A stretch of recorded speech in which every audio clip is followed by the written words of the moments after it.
जहां के इंसाफ की खास मुलाकात में हमारे साथ joint police commissioner traffic Praveen Kumar Padwal ji हैं, जिनसे हम जानेंगे बम्बई शहर में ट्रैफिक एक अहम मसला इख्तियार कर गया है। हर कोई जो है ट्रैफिक से परेशान है, तो ट्रैफिक पुलिस जो है इस सिलसिले में क्या काम कर रही है और सड़कों पर ट्रैफिक पुलिस जो है किस तरह से मौजूद रहती है और किस तरह से ट्रैफिक को पूरे तरीके से सिस्टम को मैनेज किया जाता है।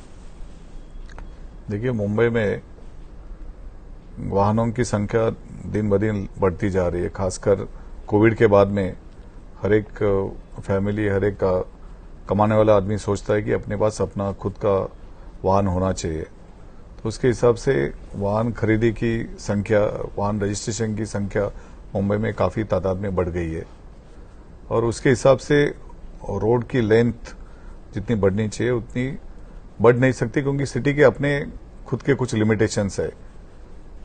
सिटी का विस्तार, क्योंकि आइलैंड सिटी है, हो नहीं सकता है। फिर भी कुछ नए रोड्स आ रहे हैं, ट्रांस हार्बर लिंक आ रहा है, कोस्टल रोड आ रहा है, मेट्रो शहर में बन रही है। तो इसकी वजह से ट्रैफिक में सुधार, जब ये काम पूरा हो जाएगा, पक्का होगा। लेकिन पिछले 2 साल में वाहनों की संख्या काफी तादाद में बढ़ने की वजह से ट्रैफिक के कुछ जगह पर इशू जरूर है, लेकिन उसको मैनेज करने में ट्रैफिक पूरी तरह से काम कर रही है। हमारे ऑफिसर्स है, हमारे कांस्टेबल्स है, वो सुबह से रात तक रास्ते पर खड़े रहकर ट्रैफिक स्मूथली चलाने की कोशिश रोज करते हैं। जैसे कि अहम जंक्शंस है, नॉर्थ है, वेस्ट है और ईस्टर्न सबर्बन है। ये सबर्बन के इलाके काफी बड़े हैं, यहाँ से गाड़ियां मुंबई की तरफ आती है और मुंबई में भी जो है काफी बड़े पैमाने पर पुल जो है वो टूट रहे हैं। आपने जो है मरीन लाइन्स का भी तस्करा किया, अभी एडवाइजरी जारी की है, तो कई सड़कें जो है बंद है, तो इसमें क्या दुश्वारी पेश आती है आपको? मुंबई की ट्रैफिक का खासियत यह है कि सुबह ये ट्रैफिक नॉर्थ से लेकर साउथ की ओर जाती है जी, और शाम को साउथ से नॉर्थ की ओर जाती है। तो ये हमारी मॉर्निंग में साउथ बाउंड और इवनिंग में नॉर्थ बाउंड, ये हमारी पीक आवर ट्रैफिक है जी। और पूरी ट्रैफिक के लिए कुछ ही रास्ते हमें उपलब्ध है, जैसे कि ईस्टर्न एक्सप्रेस हाईवे है, वेस्टर्न एक्सप्रेस हाईवे है, ईस्टर्न फ्रीवे है, या उसके पैरेलल रोड्स है, एलबीएस रोड है या एसवी रोड है। यही कुछ रोड हमारे ट्रैफिक के लिए उपलब्ध है। तो उसकी वजह से वाहनों की संख्या उसके ऊपर ज्यादा होती है। रोड की जितनी कैपेसिटी है उससे ज्यादा वाहनों की गाड़ियां रोड पर आ जाती है। और काफी जगह पर मेट्रो का काम चालू है, कोस्टल रोड का काम चालू है, रोड कॉन्क्रीटाइजेशन का काम चालू है, स्टॉर्म वाटर ड्रेनेजेस का काम चालू है, केबल लेइंग का काम चालू रहता है। तो जो 2000 किलोमीटर की रोड की लेंथ है मुंबई में, उसके ऊपर 10% 200 किलोमीटर लेंथ पर कुछ ना कुछ काम अभी चालू है। लगभग 600 ऐसे स्पॉट्स है जहां पर कुछ ना कुछ रास्ते का काम चालू है, मेट्रो का काम चालू है, या स्टॉर्म वाटर ड्रेनेज का, कोस्टल रोड का कुछ ना कुछ काम वहां पर चल रहा है। उसकी वजह से वहां पर थोड़ा सा बॉटलनेक तैयार हो जाता है। लेकिन आपने देखा होगा कि कुछ जगह पर 3 लेन ट्रैफिक के लिए है, उसके बाद में आगे जाए तो 2 लेन हो जाती है। तो वहां पर बॉटलनेक तैयार हो जाता है। तो वहां की ट्रैफिक जल्दी से जल्दी निकालने की हम लोग कोशिश जरूर करते हैं। और फिर ब्रिजेस से तो काफी 2-3 ब्रिजेस से जो इम्पोर्टेंट, खासकर सिटी को वेस्ट और ईस्ट से जोड़ने वाले कुछ ब्रिजेस है वो बंद हो गए। जैसे कि डिलाइल रोड ब्रिज है जिसका काम पिछले 3-4 साल से चालू है। कर्नाक ब्रिज अभी बंद हो गया है। ऐसे ब्रिजेस बंद होने की वजह से भी दूसरे जो रोड है, दूसरे ब्रिजेस से पैरेलल रोड, उसके ऊपर लोड या बोझ आ रहा है। तो शहरियों से क्या अपील करेंगे आपके, गाड़ियां जो है वो ज्यादा इस्तेमाल ना करे? इस तरह से कुछ अपील होगी कि भाई जिस तरह से पब्लिक ट्रांसपोर्ट का इस्तेमाल करे, या फिर ट्रैफिक के दौरान जो है ट्रांसपोर्ट का इस्तेमाल करने के भी काफी उपाय किए गए। जैसे बेस्ट ने उन्होंने छोटी बसें शुरू की है, जहां पर पब्लिक का ज्यादा आना जाना है, उस रूट पर बसें शुरू की गई है। और खासकर मेट्रो का, जब मेट्रो 7A और मेट्रो 2 कंप्लीट हो गया, उसकी वजह से दहीसर से अंधेरी तक का ट्रैफिक उसके कम हो गया है और वहां से सड़क पर बोझ कम हो गया, वाहन कम आने लगे हैं।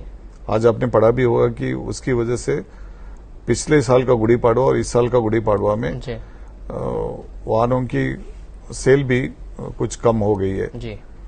तो पब्लिक ट्रांसपोर्ट का अगर लोग यूज करेंगे तो बिल्कुल रोड पर लोड है कम आ सकता है। मेरी तो दरख्वास्त ये रहेगी कि एक जगह पर काम करने जाने वाले लोग हैं एक एरिया में, जैसे दूसरे देशों में लोग करते कि एक गाड़ी में एक ही आदमी चला जाता है, तो अगर वो कार शेयरिंग हम लोग हमारे लोग यहाँ पर शुरू करें कि एक ही कार में 3-4 लोग एक ऑफिस में जाने वाले जाए, या तो जिनके पास पब्लिक ट्रांसपोर्ट अवेलेबल है वो पब्लिक ट्रांसपोर्ट का ज्यादा से ज्यादा यूज करें, क्योंकि आपने देखा होगा कि बेस्ट का एसी बस का टिकट बहुत कम है अपने यहाँ पर। हाँ जी। तो उसका लोग यूज कर सकते हैं। प्रॉब्लम दूसरा एक है कि अपने यहाँ पर लोग ज्यादा चलना नहीं चाहते, हर एक को अपने घर के पास में, अपने ऑफिस के पास में गाड़ी में ही पहुंचना है। तो थोड़ी चलने की आदत लगाए, अपनी सेहत भी ठीक रहेगी। और जहां पर चलने के लिए जगह है, फुटपाथ है, वहां पर चल के अगर जाएंगे लोग कि अपने घर के पास गाड़ी आनी चाहिए, घर के पास ही, ऑफिस के पास ही गाड़ी जानी चाहिए। इसको अगर हम थोड़ा ध्यान में रखेंगे, थोड़ा चलने की कोशिश करेंगे, वो भी उसकी वजह से भी ट्रैफिक में सहूलियत मिल सकती है। दूसरी है कि पेडेस्ट्रियंस है, पेडेस्ट्रियन की क्रॉसिंग के लिए जेब्रा क्रॉसिंग है काफी जगह पर, सिग्नल के वहां पर लोग क्रॉस कर सकते हैं। लेकिन कुछ जगह पर पेडेस्ट्रियन ने क्रॉसिंग नहीं करना चाहिए, वहां पर भी लोग क्रॉस करते हैं, रोड क्रॉस करते हैं। उसकी वजह से भी जो स्मूथ चलने वाली ट्रैफिक है उसको ऑब्स्ट्रक्शन तैयार हो जाता है। तो जहां पर सबवे है, जहां पर स्काई वॉक है, वहां पर सबवे का स्काई वॉक का यूज करना चाहिए, ना कि रोड को क्रॉस करके जाना चाहिए। जैसे कि रमजान में जो है इफ्तार बाजार होते हैं और दूसरी जो ट्रैफिक जो है बढ़ जाती है, जैसे कि इफ्तार बाजार लगाए जाते हैं, हॉकर्स लगाते हैं सड़क के किनारे, तो उस दौरान क्या ट्रैफिक के रूल्स में क्या तब्दीलियां आएंगी और क्या पुलिस जो है सिस्टम तैयार करेगी? हमारे ऑफिसर्स को हम लोग ने बोला है कि रमजान में जो इफ्तार के समय खासकर दुकानें लगती है वो रोड पर ना लगे, वो फुटपाथ पर लगे, और जो खरीदने वाले हैं वो अपनी गाड़ी रोड पर ना लगाए, जो क्योंकि वहां पर आसपास रहने वाले लोग खास ज्यादातर वहां पर जाते, 2-3 मार्केट हम लोग छोड़ देंगे, तो आसपास रहने वाले लोग ही वहां पर जाते, तो चल के वहां पर जाए और जो अपना सामान खरीदना है तो वहां पर चले जाए। नमाज के लिए लोग ज्यादा जाते हैं, तो नमाज हर एक बाइक का इस्तेमाल नहीं करना चाहिए। और जब जल्दबाजी में लोग जाते हैं तो कोई हेलमेट नहीं पहनता है, कभी सिग्नल का फॉलो नहीं करता है। तो अब अगर चल के जाएंगे आराम से, इत्मीनान से वो अपने प्रेयर्स के लिए, इबादत के लिए जा सकते हैं। और अगर वाहन लेके भी जाना है तो अपने प्रेयर का जो प्लेस है, मस्जिद है, वहां से दूर खड़ी करनी चाहिए उन्होंने, कि जहां पर ट्रैफिक को किसी का ऑब्स्ट्रक्शन ना हो, इसी जगह पर खड़ी करनी चाहिए। एक बात ये थी कि ये सवाल जो है आम रहा है कि जैसे कि सवारी जो है कम दूरी पर जाने वाली सवारी से रिक्शा और टैक्सी वाले इनकार कर देते हैं, उस पर आप लोगों ने काफी एक्शन भी लिया, कार्रवाई भी हुई। ये क्या सिस्टम होता है और किस तरह से आप लोग जो है वो कार्रवाई करते हैं? क्योंकि शहरियों में इस मुतालिक बेदारी नहीं है। क्या आपने हेल्पलाइन नंबर बनाया है कुछ इस तरह से? क्योंकि बहुत सी जगहों पर शेयरिंग रिक्शा और टैक्सी बस शुरू है जिसका लोग इस्तेमाल करते हैं, वो भी जरूरी हो गया है अभी। लेकिन इसके बावजूद जो छोटी दूरी के जहां जाना होता है सफर को इनकार कर देते हैं ट्रैफिक की वजह से, तो इस पर क्या कार्रवाई करते हैं और क्या हेल्पलाइन नंबर जारी किया आपने? अगर कोई टैक्सी, कैब या ऑटो रिक्शा किसी को मना कर देती कि हम लोग यहाँ पर नहीं जाएंगे, तो उसके ऊपर हमारी एक्शन लगातार चालू रहती है। उसके लिए या तो उन्होंने कंप्लेन करना चाहिए किसी ने, या तो हम लोग डिकॉय भी भेजते कि हमारे लोग जाकर या दूसरे किसी को भेजकर कि वहाँ पास वाली जगह पर कोई जा रहा है या नहीं जा रहा है, उसके लिए डिकॉय कर भी हम लोग उसके ऊपर कार्रवाई करते हैं।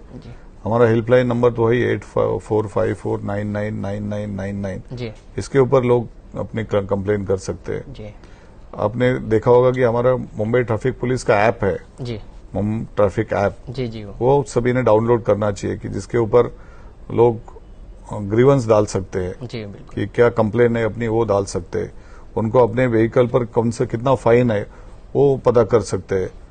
नोटिफिकेशन क्या आ रहा है वो उनको पता चल जाता है। ट्रैफिक के नियम के बारे में उनको पता चल जाता है। जी तो मेरी दरख्वास्त रहेगी कि वो मुंबई ट्रैफिक पुलिस का ऐप ज्यादा से ज्यादा लोग डाउनलोड करें कि जिससे उनको ट्रैफिक की पूरी जानकारी मिलती रहे। जैसे ट्रैफिक दूसरा है हमारी मुंबई ट्रैफिक का ट्विटर हैंडल है। जी ट्विटर हैंडल पर हम लोग अगर कहीं ऑब्स्ट्रक्शन है, कोई गाड़ी बंद पड़ जाती है रास्ते पर, जी या कोई प्रोग्राम हो रहा है, कोई कार्यक्रम हो रहा है, जी उसकी वजह से ट्रैफिक स्लो चल रही है, तो उसकी जानकारी हम लोग मुंबई ट्रैफिक पुलिस के ट्विटर हैंडल पर देते हैं। तो उसको भी ज्यादा से लोग फॉलो करेंगे तो उनको ज्यादा से ज्यादा ट्रैफिक के बारे में जानकारी मिल सकती है। डिजिटल इंडिया की तरह जो मूवमेंट मोदी जी ने शुरू की थी डिजिटल इंडिया, तो उसी की तरह जो है ट्रैफिक पुलिस भी डिजिटल है। लेकिन इसके बावजूद मैं ये कहना चाह रहा हूं कि जो फाइन का जो सिस्टम आपने तैयार किया है ट्रैफिक पुलिस ने, उसमें ऐसा होता है कि अक्सर जो है फाइन गलत हो जाती है, जिसमें जो है नंबर किसी और का होता है, गाड़ी किसी और की होती है। तो इसको दुरुस्त करने के लिए क्या आपने इंतजाम किया है? अगर कभी कभी ऐसा होता है कि कुछ लोग 4 व्हीलर का नंबर 2 व्हीलर वाला भी यूज करता है, जी या गलती से नंबर डाला जाता है, या कुछ लोग फाइन टालने के लिए ऐसा करते हैं, जी तो उनका ग्रीवेंस अगर जैसा हमने अभी बोला कि मुंबई ट्रैफिक पुलिस के ऐप पर अगर आप ग्रीवेंस डाल सकते हैं, या तो हम लोग को ईमेल कर सकते हैं। जी तो उसका एविडेंस आपने अगर दिया तो जो भी गलत चालान है वो हम लोग कैंसिल करते हैं। हफ्ते में लगभग 200 के आसपास चालान हम लोग कैंसिल करते जो गलत चालान है। जी लेकिन 99.99% चालान वो सही रहते हैं, दुरुस्त। और ग्रीवेंस आने का जो कंप्लेंट्स आती है हमारे वो बहुत कम है। जी ये एक सवाल ये भी है कि ट्रैफिक पुलिस से लोगों की जो है वो हुज्जत हो जाती है तमाम। एक वाकया भी ऐसा दिल खराश हो गया था कि एक कांस्टेबल को जो है वो कत्ल कर दिया था नौजवानों ने मिलकर।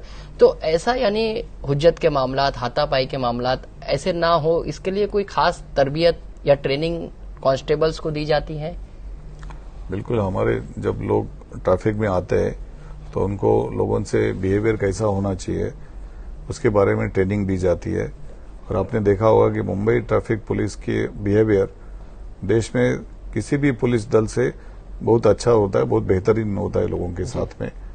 और लेकिन जब भी कोई कार्रवाई करना चाहते हैं तो कुछ लोगों को लगता है कि हमारे ऊपर कार्रवाई नहीं करनी चाहिए, जी जी तो हमारे ऊपर कार्रवाई की जाती है, कार्रवाई नहीं होनी चाहिए। जी तो वो झगड़ा करने की कोशिश करते हैं, या उनको लगता है कि नहीं ये यहाँ से जाना हमारा हक है, जी तो झगड़ा करने की कोशिश करते हैं। तो लेकिन ऐसे समय में भी कैसा बिहेवियर होना चाहिए हम लोग ने उनको ट्रेनिंग दे के रखी है। दूसरी बात, हम लोग ने बॉडी वन कैमरा सभी ट्रैफिक डिविजन्स को दे के रखा है। तो वो लोग बॉडी वन कैमरा पहनते हैं हमारे लोग, और वो चालू भी रहते। जब भी वो एनफोर्समेंट करते हैं, किसी कार्रवाई करते, तो बॉडी वन कैमरा उनका चालू रहता है। उससे हमें भी पता चल जाता है कि सही में हमारे लोग सही है या गलत है, या सामने वाला सही है या गलत है। अगर सामने वाला गलत है और ट्रैफिक पुलिस को काम करने में अगर उन्होंने रुकावट डाला या उनके ऊपर हमला करने की कोशिश किया, तो उसके ऊपर हम लोग जरूर सख्त कानूनी कार्रवाई करते हैं। जिस तरह से अभी कुर्ला में भी एक वाकया हुआ, आपने देखा होगा, जिस तरह से कांस्टेबल के साथ बदतमीजी हुई और फिर उसके बाद मामला दर्ज हुआ। तो ऐसे में शहरियों से क्या अपील करेंगे जो 2 व्हीलर 4 व्हीलर चलाते हैं और इस तरह की हुज्जत हो जाती है, तो शहरियों से क्या अपील करेंगे आप? कुर्ला में जो मामला हुआ था वो शुरू हुआ था, जो बाइक राइडर था उसने सिग्नल का वायलेशन किया था। सिग्नल वायलेट करके वो सामने से आ रहा था। अगर सिग्नल वायलेशन है, इतना डेंजरस वायलेशन है कि जिसकी वजह से हादसा हो सकता है। हादसा उसके खुद के साथ में हो सकता है या दूसरे किसी के साथ में हो सकता है। तो ये ट्रैफिक पुलिस एक्शन लेती है, अगर कोई वायलेशन करता है तभी एक्शन लेती है। तो मेरी दरख्वास्त वही रहेगी कि सिग्नल वायलेशन ना करे या ट्रैफिक के नियमों का सभी लोग पालन करें, कि जिसके ऊपर जिसकी वजह से पुलिस को एक्शन लेने की जरूरत ना पड़े। जी, ये थे प्रवीण कुमार पडवल जी, जो बता रहे थे कि शहरियों को ट्रैफिक पुलिस के साथ अच्छे से बर्ताव करना चाहिए और ट्रैफिक के जो कानून है उस पर सख्ती से जो है अमल आवरी करना चाहिए और साथ ही जो है पुलिस के साथ अच्छा रवैया इख्तियार करना चाहिए ताकि इस तरह के वाकयात रोनुमा ना हो। जहां का इंसाफ की खास रिपोर्ट।